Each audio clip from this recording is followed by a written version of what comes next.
Being on chair can't be easy. Yeah, it's hard. Yeah. Kia ora te whānau. So this is just one of the reading responses to Linda Smith's book, Decolonizing Methodologies. We're just going back to the first, page 6 and 7, the first introduction to the book. So I've got two friends with me here today. So who are you? Where are you from? Kia ora, Anne Bourgeau. Nisha Vanessa Kwa Indigenous Cause, Magazine Dudame, Oniga Minsing and Dujaba. So my name is Hannah. I'm from Duluth, Minnesota. My clan is the Eagle, and I'm a proud Anishinaabe woman from northern Minnesota. Bourgeau Anin Sequoia Indigenous Cause, Wabab Ginakag and Dujaba. Hi, my name is Sequoia. I am also from Minnesota. I live in Minneapolis, Kakawakong and and I'm also Anishinaabe. So I've met these two today down in Otaki. I just thought I'd get an interview with them. I was just going to talk to the camera for 5 minutes, would have been quite boring.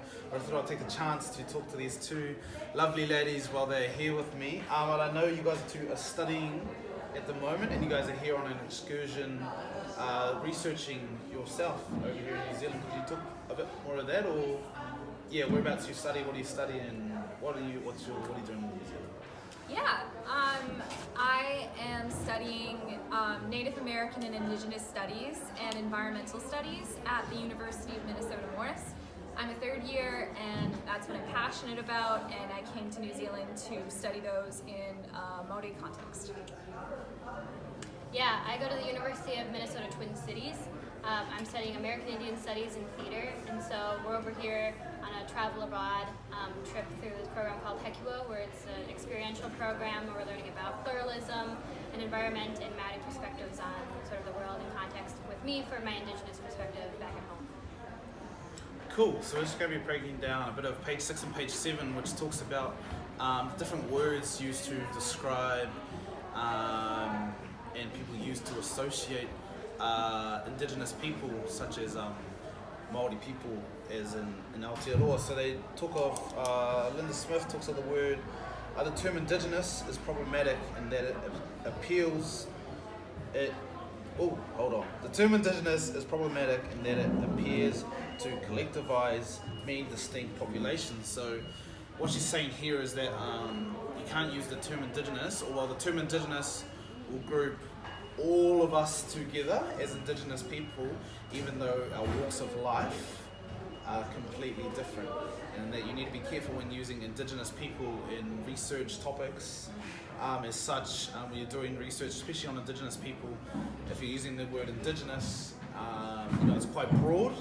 I know a word we have here in New Zealand, tangata whenua Māori, which she does highlight in the book, is a more suitable word and stuff to use for the Indigenous people here. Like, I prefer to be called a Māori or tangata whenua rather than an Indigenous person. So she goes on to say, other collective terms also in use refer to First Peoples, Native people, First Nations, people of the land. So I know you guys have First Nations, that's right, there's people associate you guys with First Nations, or do you just want to talk about that?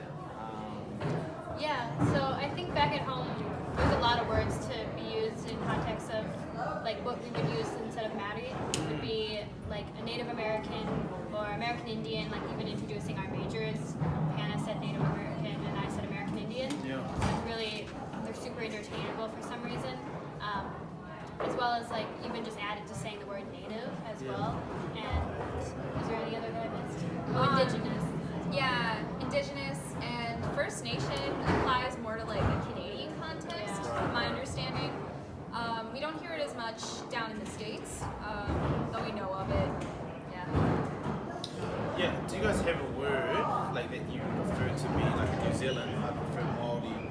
Tangata whenua, is there like words like that where you guys are from that sort of?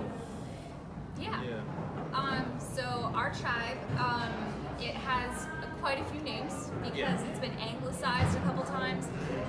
Our most anglicized, most I think obnoxious name is Chippewa. And there's like Chippewa Water Company, Chippewa waffles, everything like that.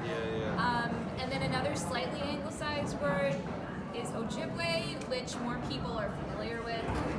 Ojibwe is more recognized by like telling a white person like, oh, I'm Ojibwe. But the word that we prefer the most is Anishinaabe, which is the word in our language, which means like the people. Yeah, and it's just tribe to say it, right? Anishinaabe. That would be similar to, from New Zealand, is like Ngāti Maniapoto, so that's where I'm from. And that would be, that's what you would prefer over there compared to these other ones. Because you guys, we had a brief conversation earlier about terms like American Indian, Native American and stuff like that. Do you just want to just talk about that and sort of break down how that doesn't actually relate to you guys in terms of, Yeah, I think it's interesting because back at home we're just so big and there are so many tribes in the vast space.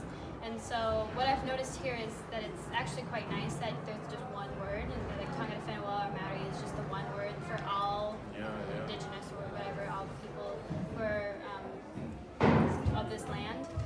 But back at home, everything is so grouped up, so every tribe has their own form of, like, our word again is Anishinaabe as the original people, and there was never like this idea of solidarity among a word and among languages too. So every tribe has a different language, so then that's why every word is different. And so this idea that this like imperialist or anglicized word, colonial word of Native American or American Indian came about was to try to use this umbrella term to talk about every single tribe in this one sentence, which is super problematized. And I've just been so, like, it's been thinking in my head a lot of like, what could we do to have the same word of Tongva Whenua back at home? We really don't have that. That's from like your research coming here?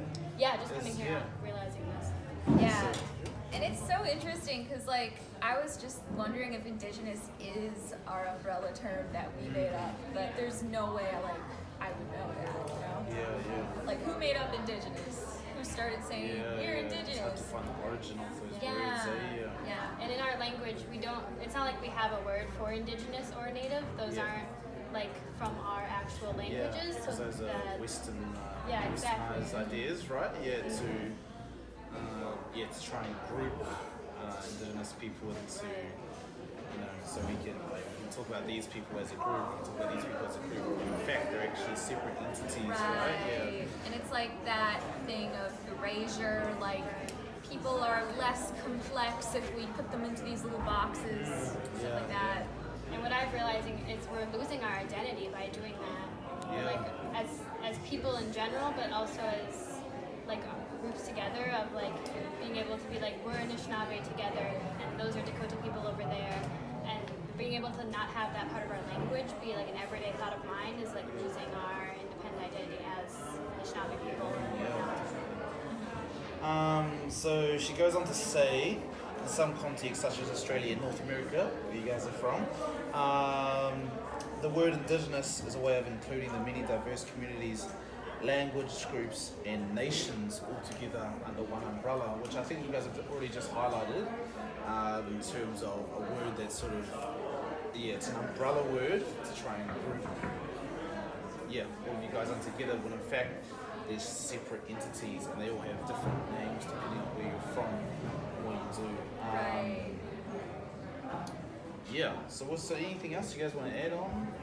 It's just really interesting because, like, you can see the pros of having like a word that highlights your commonalities, you know, like we share this history of colonization, but like it probably happened to, especially between like myself and like a Māori person, like it happened in such different ways, and like there are different factors going into each thing, you know. I don't know.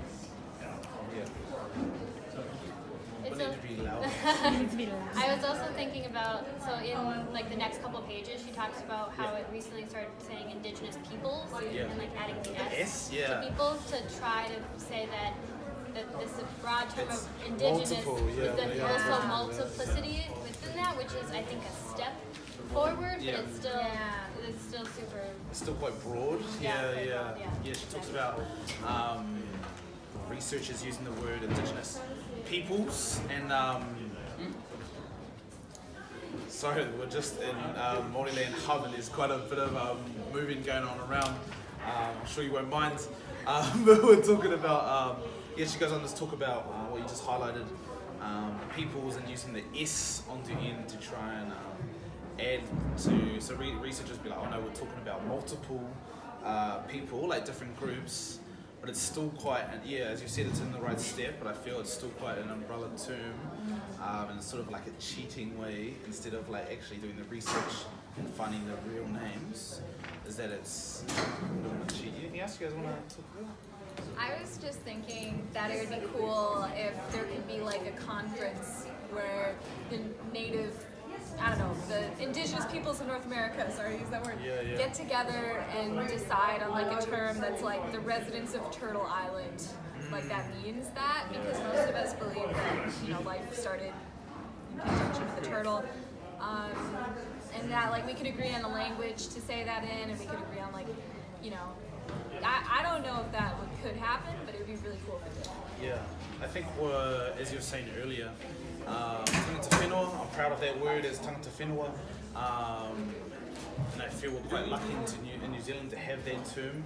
Just realising now that you guys are talking, you just wish you had a term that you could all come under a banner, but it's not a westernised term such as like indigenous, native peoples, and things like that. It's actually a term that's come from you guys, derived from the people. It's used to name the people, just talking about like your positionality on the concept, so it's an insider talking about inside people instead of an outsider looking in and having the power to name us. I think that's the end, unless you guys want to talk anything about anything else. Nothing? It's pretty fun. I just watched these met these two lovely ladies today. They saw me reading Linda Smith's book, and they said, hey, is that Linda Smith's book? I've done a lot of research on her, a lot of my readings, you know, I've quoted her a lot of my work, so it's really interesting to get you guys with an interview about the actual knowledge coming out of North America and what you guys, your opinions on these words. Thank you very much. Nui kia kōrua, but